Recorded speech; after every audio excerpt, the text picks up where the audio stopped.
Welcome to the Dr. Wyatt Show podcast for developing a long-lasting, happy relationship is the status symbol to achieve, and following my 6 marriage steps is a path to help get you there. I'm your host, Dr. Wyatt Fisher, a licensed psychologist specializing in marriage counseling.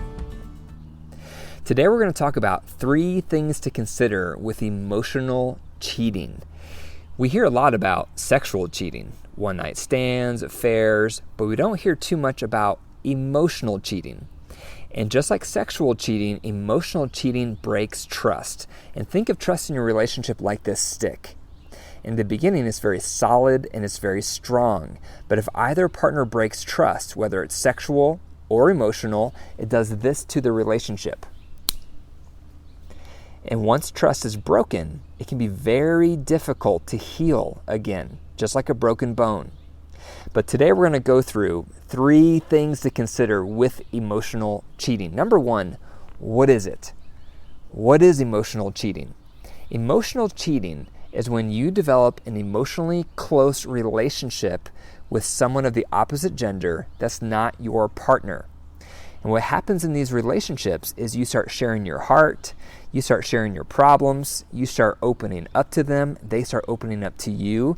You create an emotional bond that's deep, and it's deeper than the bond you have with your partner. That's why it's inappropriate.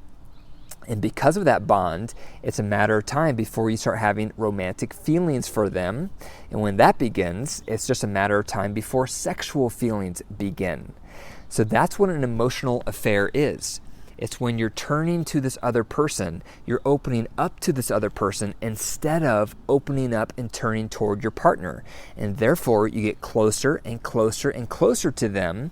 And unless there's an intervention and that relationship stops, it will turn into a sexual affair. It's just a matter of time. Think about long-term affairs as a continuum from emotional affair and then sexual affair. It's on the same continuum. And so if you're having an emotional affair, if you're developing an emotionally intimate relationship with someone, it's just a matter of time before it turns sexual. That's why they're so dangerous. That's why they're such a violation. That's why they're something you have to constantly be on guard for.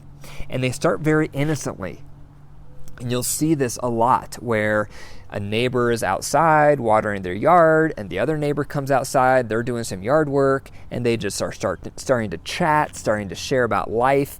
And before you know it, they're sharing about problems in their life and they can relate to one another. And now they're sharing stress in their life and they feel like they understand each other. That's how it can begin.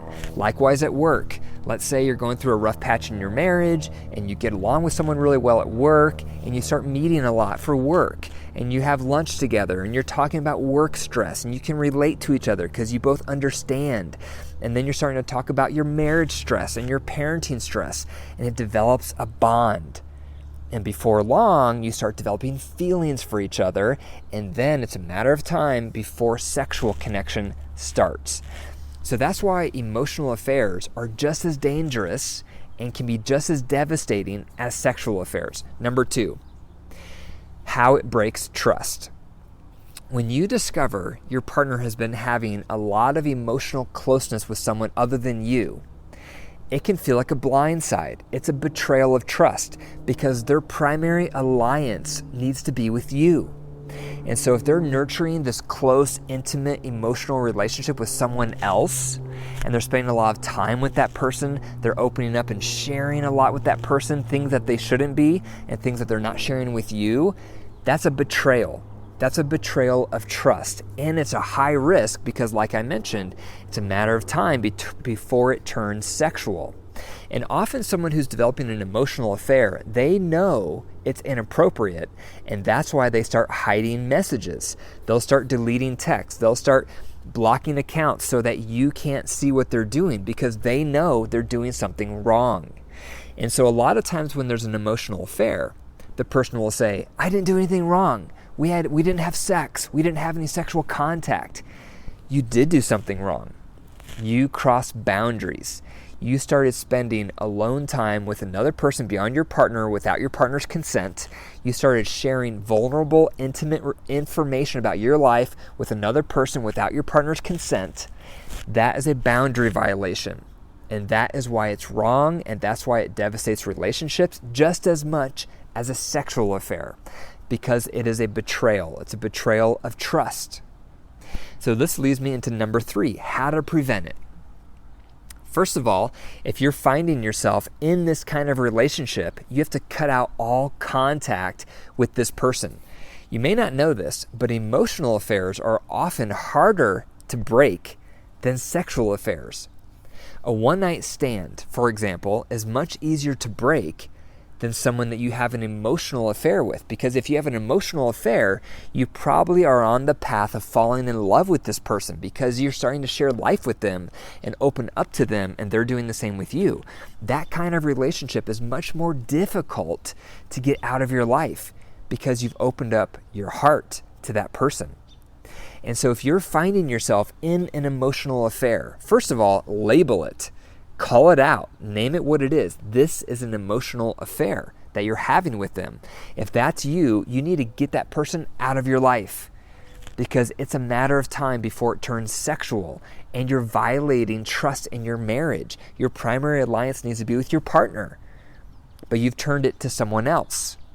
And so the first thing you need to do, call it out, name it what it is, and then you have to get that person out of your life. Maybe you have to change jobs. Maybe you have to change neighborhoods. Maybe you have to change where you go to church or where you go to the synagogue. Whatever it is, you have to get that person out of your life because you've opened your heart to them. Second thing you need to do is open up all of your accounts with your partner so you can show them you have no more contact with that person. And it's going to be a struggle. The first 6 months in particular are going to be a struggle because you're connected to them. You're attached to them. You have fallen in love with them. So it's not going to be easy. You're going to want to go back to them. You're going to want to turn to them. You're going to want to talk to them again because they made you feel good. They were meeting a hole in your soul. But you're breaking trust. It's an affair. It's an emotional affair. And you're not going to heal your marriage if you have contact with them. So the first 6 months is the hardest. It's ripping a Band-Aid off, but you have to get them out of your life and open up all accounts so you can prove to your partner you have no more contact with them. The other thing you have to think about moving forward, and this is for those of you who are not in an emotional affair relationship right now, the boundaries you need to consider, one of the leading boundaries is don't spend one-on-one time with someone of the opposite gender. Don't do it. Don't justify it and think, oh, we're just friends, nothing would ever happen. Or, oh, she's my sister-in-law, nothing would ever happen. Or, oh, no, that's John from work, we're just buddies. Stop fooling yourself. The moment you think that an affair will never happen to you is when you're most susceptible. So avoid one-on-one time with the opposite gender. The other thing to avoid is sharing your heart with someone of the opposite gender. Don't share your stress and your personal problems, and especially not your marital problems, with someone of the opposite gender. It creates a soul tie. And a soul tie is when you feel like they get me, they know me, they understand me. When you start feeling like that from someone, you're going to develop feelings for them. So don't open up your life to anyone except for your partner. And on the same note, don't become a sounding board for someone else of the opposite gender. And a lot of us, this can be an easy trap. You're friends with Susan at work, and Susan is going through a hard time, and you're not opening up about your life, but you are becoming a sounding board for Susan. You're there for her. You're a shoulder to cry on. Before long, Susan keeps turning to you over and over, and she starts feeling romantic things for you, and when you find that out, you start having romantic feelings for Susan. It happens all the time. So don't become a sounding board for someone else other than your partner. That's another important boundary. So those are 3 things to consider with emotional cheating. Number 1, we talked about what it is. Number 2, we talked about how it breaks trust. Then number 3, we talked about how to prevent it. Take it serious. Stop justifying your emotional, intimate connections with people other than your partner. You're playing with fire. Thank you for listening to the Dr. Wyatt Show podcast. If you enjoyed the episode, click the 5 stars and leave a review. For more resources, go to my website, drwyattfisher.com. And remember, your marriage is alive. If you care for it and nurture it, it will come back to life. But if you deprive it and neglect it, it will wilt and die. The choice is up to you. Take care.